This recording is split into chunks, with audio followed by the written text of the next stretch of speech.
Play. Our next stop is Philadelphia, where the trade deadline came and went. The Eagles, as you know, added several defensive players, including Jalen Phillips from Miami. But maybe more significantly, they did not trade away A.J. Brown, even though Brown has publicly expressed frustration with his role. Here's their general manager, Howie Roseman, explaining why he did not trade away his star receiver. I think that when you're trying to be a great team, it's hard to trade great players. And A.J. Brown's a great player. He wears the C for a reason. He's an important part of this team, of this organization. He cares about winning. He cares about his teammates. And, you know, I think that when you're a team like ours that is looking forward to an opportunity to compete for a championship, you just don't get rid of the guys like that. Did the Eagles make the right decision not trading away A.J. Brown? Yeah. Oh, 1,000%. 100%. Yeah. I mean, look, you live the greater the talent, the greater. Look, I mean, it's a question. I mean, I'm like, matter, Jeff. Lord. Why are you so exasperated? Too much. You're too much. This is why you can't have nice. This is why you're a Jets fan, bro, right here. Because why would we just you traded trade away our two best players? A.J. Brown. Are Yeah. you serious? Did you watch what they do? Did you just watch what Marvin Harrison Jr. did against? Like, there are only a few guys in our game that can do what A.J. Brown. He read a book on the sideline the year you won the Super Bowl. That he's aggravated. I can live with it, man. Like Howie Roseman makes the greatest point. No. You don't trade away great players when you're a great football team. It's pretty simple. The greater the talent, the greater the tolerance. Yeah. It's as simple as that. It's been true since the beginning of time when it comes to professional football. We've seen through the course of history guys who many teams would be like, you got to get rid of that guy. And they would look at you like, oh, do I? Yeah. Yeah. What? Yeah. Let's just go through history. Yeah. Just go through history. Lawrence You're not Taylor? getting. Was that one?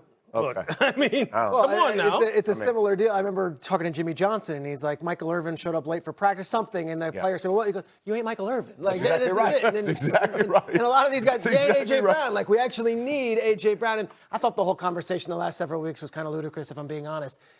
Howie Roseman, if you know his tendencies, he never trades away players. He acquires. And as we see that he did the last couple of days, they're on the bye week. Other GMs might be on vacation. Other GMs might be doing other things. Howie acquired 3 players when they didn't even have a game that weekend. So that's what they do. One of the things when you're talking about players like this, you can't have a team full of exceptions, but you make exceptions for exceptional players. Right. And they have a great foundation there. They have a foundation that is rooted in winning. They've won Super Bowls. That's right. So you just you deal with this kind of thing and you manage it. Because the end goal is to win a Super Bowl. That's right. The end goal, the expectation in Philly is Super Bowl. So you don't get rid of A.J. Brown. I think the reason, obviously, the conversation is being had is because A.J. is the one tweeting, posting cryptic things, saying things I don't know about a meeting, all this stuff.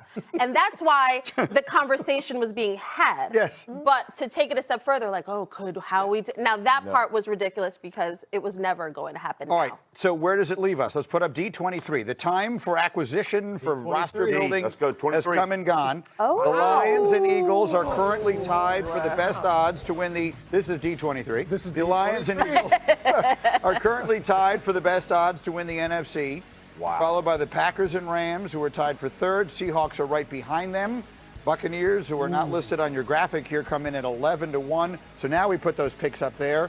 So we got a lot of votes. A lot of people, team turmoil, whatever it's been, ups and downs. Lewis, you're going Seattle. I absolutely am. Well, good. It's 3-1, huh? I am. You know why? Because look, Sam is in a sweet spot. Yeah. John Schneider recognizes it. They have one of the meanest defenses in the league. No Green Bay, no Detroit. I'm just looking at the teams that are not represented on that screen. No Rams? Packers, Lions, Rams. Rams. Yeah. No, And the I NFC think is this was loaded. actually really difficult to pick. The reason I went Eagles, A, defending champs, but B, I trust their quarterback more so than the Seahawks right now. Last year we were saying Sam Darnold is in his sweet spot, and then it started to fall apart. Granted, the roster he has now is different, but I just need to see it.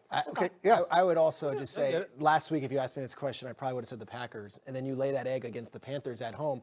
It seems like every team is laying eggs just when we want to crown them. them. Yeah. Lions, same. Lions yeah. did it. The Rams lost to the Niners at home on a Thursday. The Eagles, though, the Eagles have beaten the Bucks, the Rams. They've beaten the Chiefs. Like, the Eagles feel like they've already done that. They've beaten those teams. No eggs have been laid. Yeah. So then we go to the well, they lost to the Giants on a Thursday night, but I know what you mean. That was a long time ago. In the AFC, they did a very interesting thing for you on ESPN Bet. I like this. You've got, these are your division leaders. Right? The Patriots lead the East, the Colts lead the South, the Broncos lead the West, the Steelers lead the North, just as we all expected.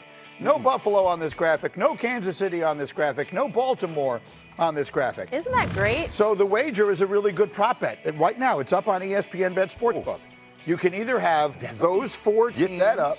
and that's plus 140, or you can have the field, which of course includes Chiefs, Bills, Ravens, maybe Chargers if you like that. I like Come this. on. It's a very interesting little bet. That's an easy bet to me. Why is it an easy bet to you? Because look, all right, that's why right there. You see those three three Buffalo Bills logos right there?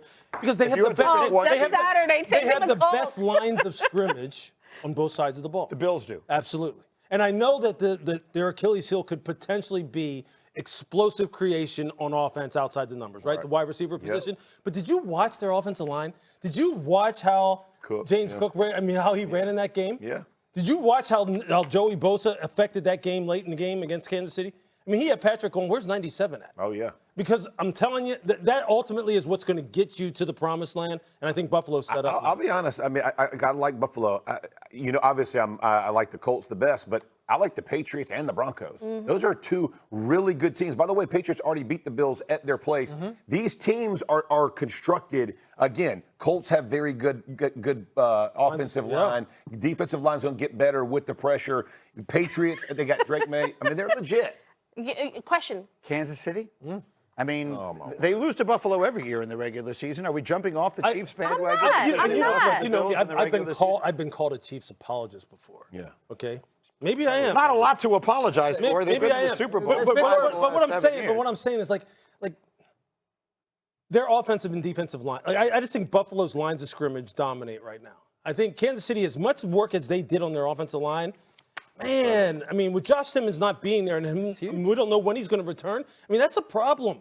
It's just a problem, and that's why it makes me swing towards Buffalo right now. I will say this. If we're doing the brackets right now in the playoffs and it's like 2 versus 7, and I don't care if the 2 is the Broncos, the Patriots, I don't care if it's the Colts, and the 7 is Mahomes and the Chiefs, it takes a lot of gumption to say, you know what, I trust the home field advantage and what these guys did the last 15 I agree with that. I probably would still take the Chiefs over all of these teams in an individual game, 2 versus 7. Me too. I will say, so I picked the Bills preseason to win the Super Bowl, so I've picked them there. But the defensive line, they've taken a lot of hits. Ed Oliver 1 week, the next week they lose Michael Hoyt, a guy they just got back from suspension. So their defensive line is taken. What are the odds again? Put it back up there on Put it back up. Because I'm. Hey, we're easy betting. now. We're betting. Easy, We're betting. easy. I don't have to follow the rules y'all follow, dude. I don't got to follow any rules y'all follow. I'm outside of all that nonsense that y'all are controlled by here. Ain't nobody controlling my cash. $140 on a $100 bet. That's it. Let's go. Hey, breakfast is on you next week. That's it. Let's rock. Coming up, a dynamite deadline day.